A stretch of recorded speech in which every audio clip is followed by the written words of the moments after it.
7 years ago this Christmas, a young radio writer-director named Norman Corwin produced his first half-hour broadcast for CBS, a fantasy entitled The Plot to Overthrow Christmas.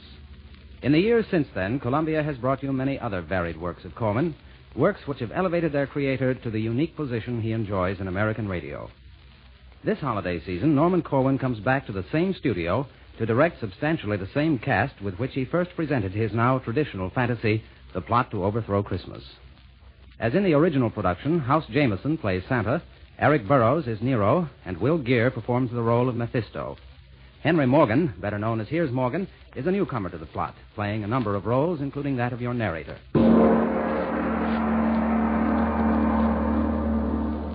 Did you hear about the plot to overthrow Christmas?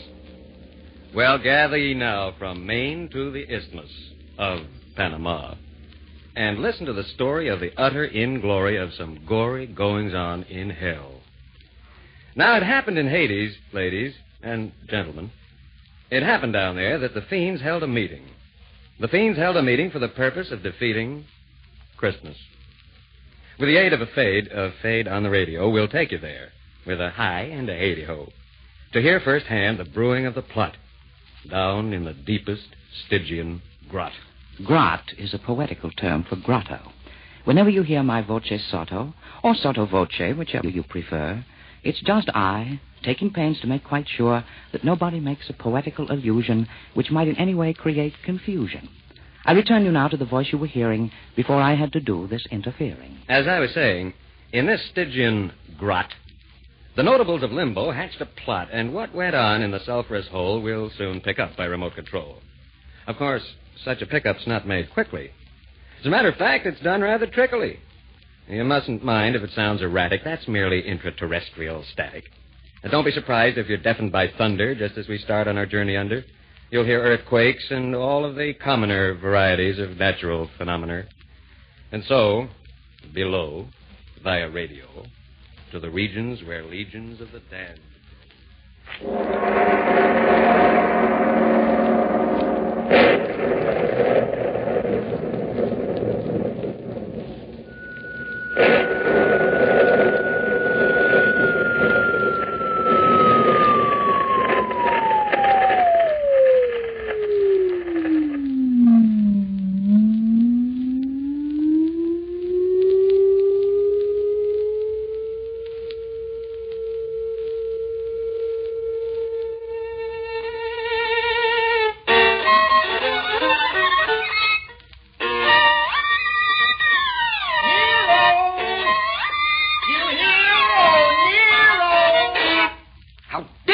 Interrupt me in the middle of a movement of my favorite concerto.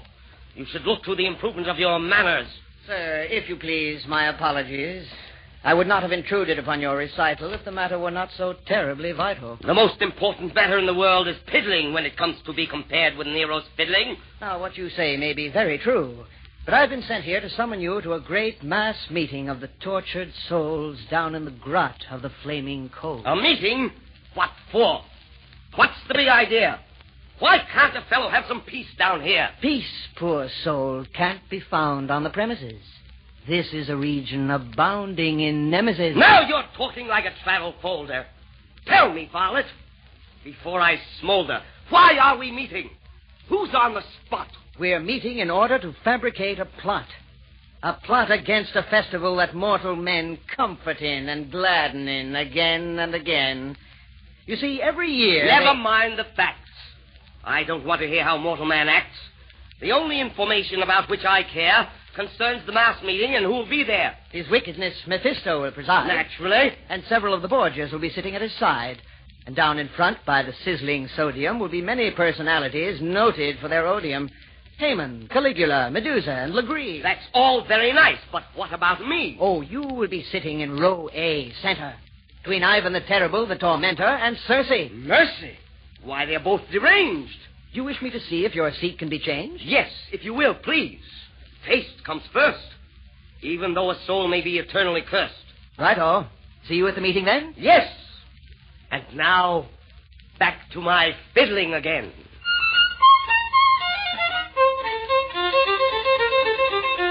This is I, the sotto voce person. It should have been explained that Nero is rehearsing for nothing in particular. He's just that way. While hell's fires burn, he likes to play. It makes him feel a little more at home. It's just an avocation he picked up in Rome.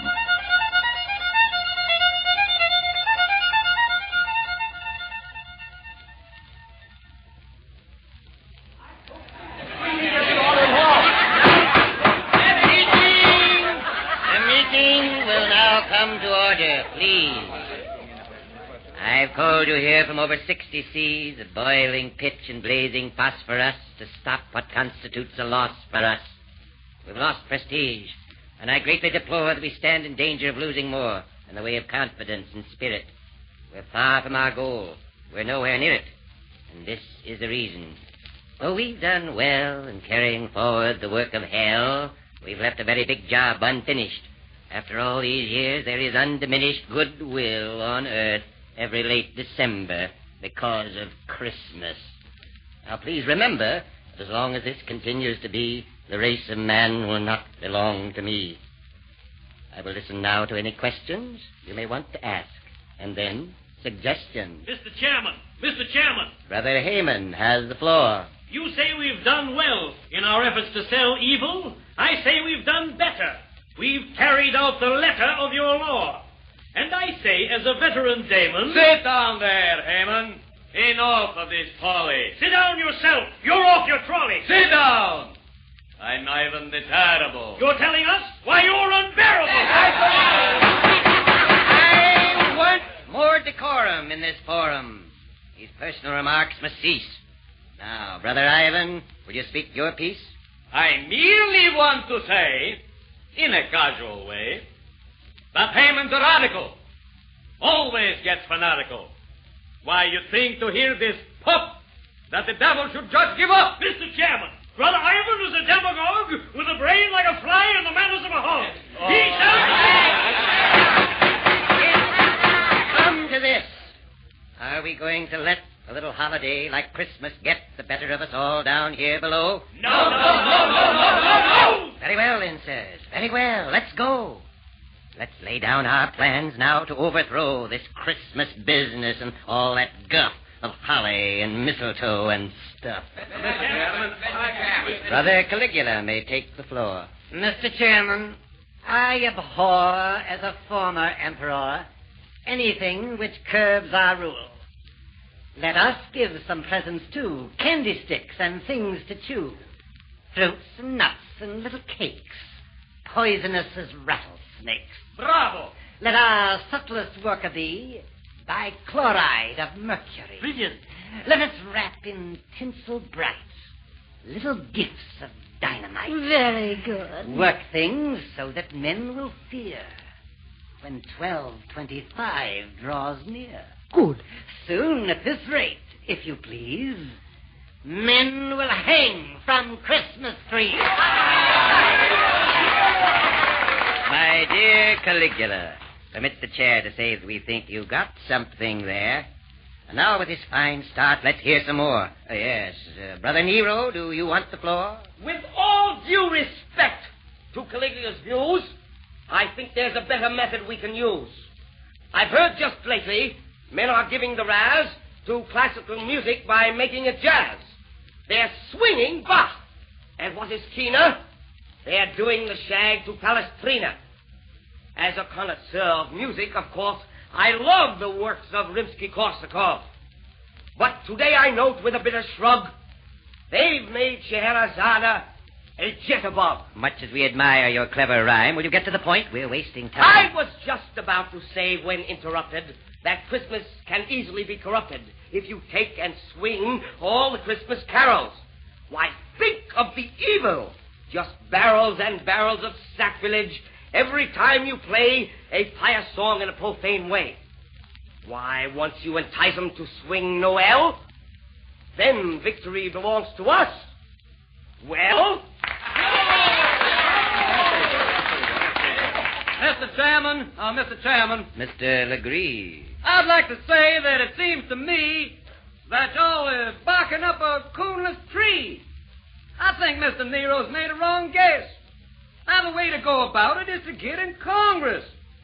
bribe a bunch of senators that know their oaths and just make a purchase of a block of votes. And then they can legislate a situation where they rules old Christmas right out of the nation. They can all get together and pass a law where there ain't gonna be no Christmas no more. I think Legree's suggestion is a beaut. It's very cute. And quite astute. Mr. Chairman! Mr. Chairman! Yes, Miss Borgia. I say that we should all give pause to think about this Santa Claus. He's the man behind the scenes, the symbol of what Christmas means. If we could rub him out, my friend, our troubles would be at an end. Just think how it would tickle us to liquidate St. Nicholas. A girl like me could fascinate the guy and then assassinate. Do you think that you could do it, pretty one? Are you sure you wouldn't be by pity one? Sometimes you are an awful tease, my master, Mephistopheles. Ain't I murdered several dozen? Poisoned uncles, aunts, and cousins? Don't my work right here in Hades make me first among the ladies? Men of virtue all have cussed me. I'm sure that you can trust me. Of that we haven't a particle of doubt, Miss Borgia. I'm sure we all have nothing but kind feelings towards you. But many times a woman spy, alas, adores her victims. Dames make poor ambassadors. Do you imply that such defects are found inherent in my sex? I do. Well, listen here, old Ironsides. You're heading for some cyanides. You've crossed a Borgia, and you know the consequences that follow. Come, disciples. This is very bad.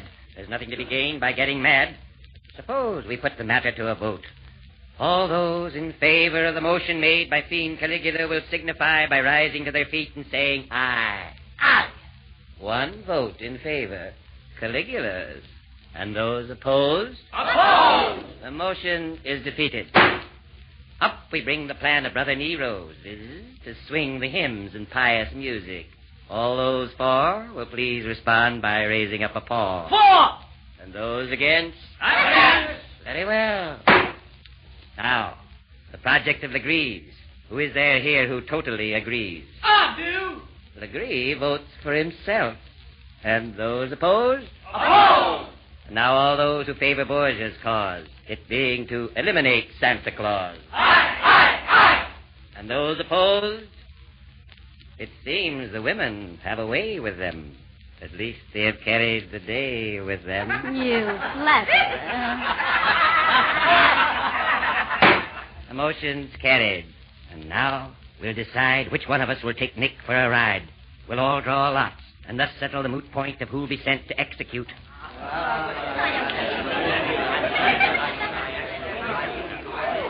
This is your old friend Sotto Voce, visiting down where it's eternal noche. Noche is Spanish for night, you know. Merely a reference just to show that English isn't all I have to go by. Oh, well, I guess I've missed my calling. I should have been a lobbyist. You see, I'm stalling to give them time to finish the voting. Let's see. The weather. Now I'm quoting the Daily Hellion. Continued heat both overhead and under feet. Free and moderate gases blowing up to gale force, and then going north by westerly. Light showers of brimstone toward the evening hours. That's what it says here. I'm not fibbing. How am I doing with my ad-libbing? This is a thing Bob Trout would have fun with. Say, the drawing should soon be done with. We expect the results any moment now, as soon as... The lots have been drawn, and I'm glad to say the honor has fallen Nero's way. Now, Nero, you are charged with a great task. It's the evilest deed that we could ask a fiend to do. We'll be proud of you. Now, just a moment. How do I get there? What do I wear? Is it dry or wet there? Is it fact or fancy or just word of mouth that he lives at the pole? Is it north or south? What shall I use when it comes to the showdown? A gun or a dagger? Now, give me the lowdown. Now, Nero, you needn't sound so tragic. You'll get to Earth by the blackest magic. To create an express elevator is simple for an expert spell creator. With a lot of pyrotechnic dazzle, we'll let you off on a hill in Basil. Switzerland. From there you'll make your way to the Arctic Circle, then break your way through ice with a blowtorch. After a while, you're bound to reach Santa's domicile. And once you get there, my dear Nero, all of our work will have gone for zero if you don't succeed in your assignment. I know.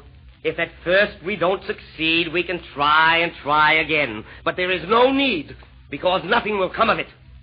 Meaning no offense. Do you mind if I take my departure hence?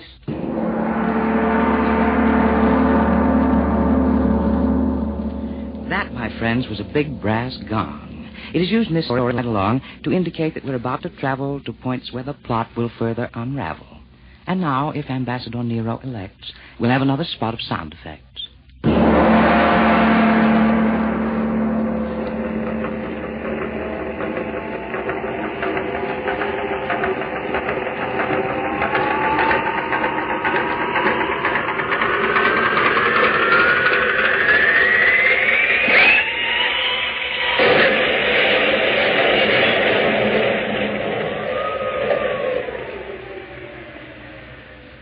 Tell me, stranger, is this Basel, Switzerland, or is it already Donner und Blitzland? Donner and Blitzenlands, 5,000 miles away. Thank you, mister, and good day.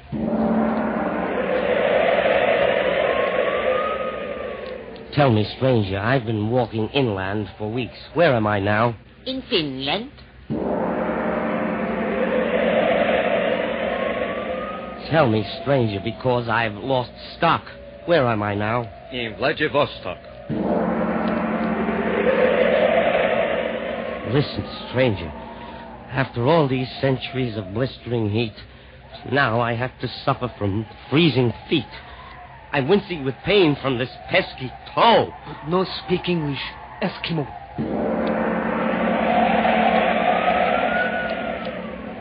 I declare, by my frenetic soul, I must be over the magnetic pole.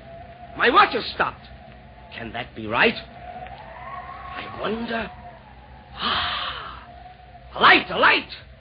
In a moment now you'll hear me knock on Santa's door, and he'll unlock it nevermore to lock again.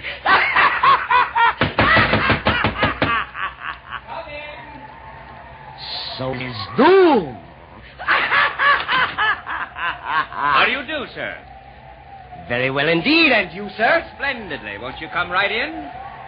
Take your coat off. I see your chin is frozen. Also your hands and knees. Sit down while I get you some antifreeze. Don't bother, sir. I will not be long. I'm about to perpetrate a fearful wrong. In short, I am going to do away with... Take it easy. Do not play with that gun. I know all about you. Really? Haven't I had my agents scout you for weeks? You've come all this way to abolish Christmas. Now, let me say... Listen, Santa. I'm no callow stripling. I've read Ernest Hemingway and Kipling and also The Shooting of Dan McGrew. And plenty of detective stories, too. And just to show you what a broad guy I am, I've also read the Rubaiyat of Omar Khayyam. Do you think that a fellow with his reading so graded could have learned so little as to be dissuaded from a main objective? Why, don't make me giggle. I'd feel a lot better if you wouldn't wiggle that gun so. Much as I'm impressed with your education, I honestly believe that a figure of your station should have given more thought to the ways of man and less devotion to the cult of Pan. By others, no doubt, your wisdom may be prized. But I didn't come here to be criticized. In fact, I came to dispatch a duty. So don't hand me any of this tutti-frutti. If you've any last words you want to say, then spill them. I haven't got all day. No, what's the rush? Unless I've counted wrong, the polar day is always 6 months long. Well, after I've disposed of you, I've got to hurry right back to hell, or they'll begin to worry. Not about you, but about your career in homicide. Do you think that the mere loss of you would make them hysterical? Their only interest is numerical. Think so? Mephisto wants to rule just as much of humanity as possible for reasons of personal vanity. By the sticks! You're right. To think that he'd dare. Are there any ladies here? Will you permit me to swear? My answer to that is an emphatic no. There are several lady dolls in the toy room below. Oh, Claudius! Oh, Cassius! Oh, Nathalie! What a fool I've been! What a fool I've been! But wait. I think I see what you're after.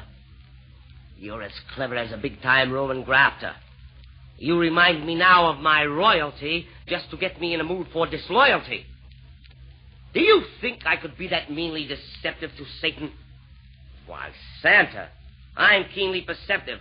I can see right through all your clever ruses. Nero can be plenty foxy when he chooses. I'll have you know that I'm partly a dreamer, partly a wit, and partly a schemer. I'm part philosophical and also part mystic. I suppose you fancy that you're highly artistic. Fancy? Why, I have such a sense of beauty. Don't hand me a helping of Tutti Frutti. Any creature who really had beauty in his soul would appreciate Christmas. He would know that the whole idea of the holiday is one of such power that all the fiends below might gnash their fangs and glower, yet never in a million years could do it harm. Because it has a glory, a greatness, a charm you would know nothing about. Is that so? The spirit that it venerates, the good cheer that it generates are things far, far beyond you. For all your wealth, no man on earth could sell ye these. Am I so cursed as that?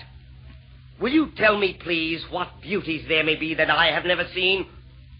Have you ever seen a Christmas tree, tall and green, smelling of woodlands, covered with a sheen of silveriness, its branches bending low with the fruits of human kindness instead of snow? No! Have you ever closely witnessed what takes place any Christmas morning on a young child's face? Or perceived any beauties purer than the joys distilled in the hearts of little girls and boys? Have you ever watched a fire in a fireplace on a Christmas Eve? Or listened to grace at a table heavy with fruits and cakes and all the wonders that a kitchen makes? Fowls and pastries, wines and meats, and nuts and raisins and candied sweets? Have you ever seen mistletoe hanging from a ceiling? In frosty air heard a far bell pealing? Have you ever come back from a sleigh ride tingling, and your feet keeping time with the sleigh bells jingling? Have you ever seen the beauty of a sprig of holly, or felt for a moment how it feels to be jolly? Golly. Have you ever known how exceedingly pleasant it is to unwrap a Christmas present? Did you ever know how much cheer it lends to be wished a Merry Christmas by all your friends? Did you ever experience the fun of giving? Do you know at all the joys of living? I guess I don't. For all of me, I never knew such things could be. Just think how long in ignorance I've slept. It must have been the company you kept. I was a wicked tyrant once, you know. Ah, yes, but that was centuries ago. You really had no way of knowing. Perhaps. I guess that I'll be going.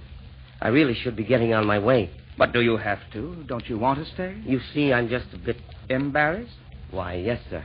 Now, don't look so harassed. I know just why you came and who it was that sent you. But that's all done with. I take it you repent you of all your past mistakes. With many pains and aches of conscience. Then are you welcome here. Please take your hat off. Your coat. Your muffler also. Take your spat off. What happened to the other one? No matter. You're pretty thin. You'll presently be fatter. I serve good food here. I'll get you a platter of steak and mushrooms. A medium or rare. I'll bet that you're as hungry as a bear. Now, just sit down. That's it, right over here. And tell me, will you have some wine or beer? I never touched the stuff myself, but I managed to keep on hand a little rye for purposes medicinal. I mean, your chin should be unfrozen. What a state it's in. A while ago, you asked me if I understood good cheer. I do so now, St. Nicholas. I see it standing here. I want to ask you something, sir. Now, please don't give a yelp. Is there any sort of work to do where I can be of help? Indeed there is. Indeed there is, and I am glad you asked me. I have so many toys to make this year, the job's got past me. But first, you sit and eat this bowl.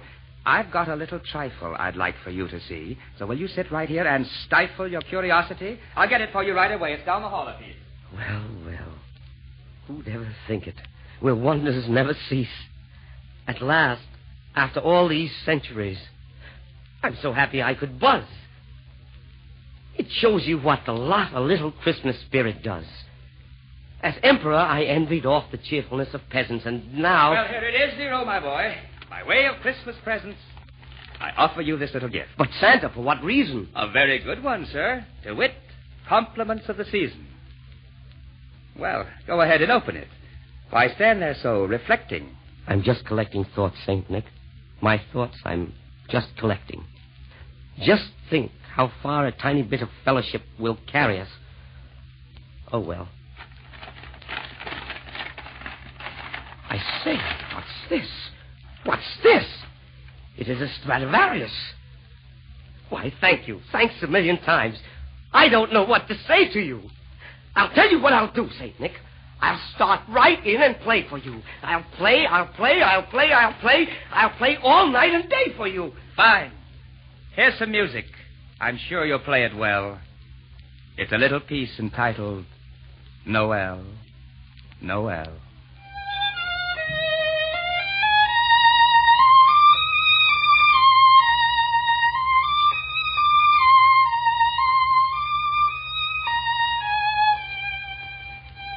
This is I. Remember me, your sotto voce friend? I've just come back to tell you that the story's at an end.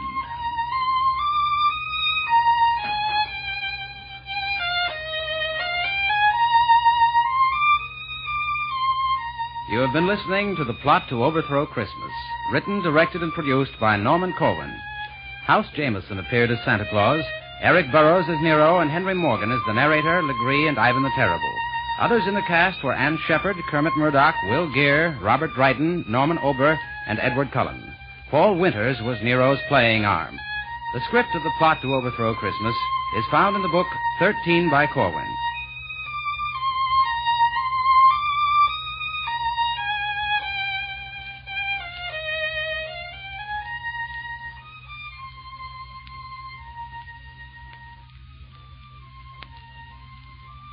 This is CBS, the Columbia Broadcasting System.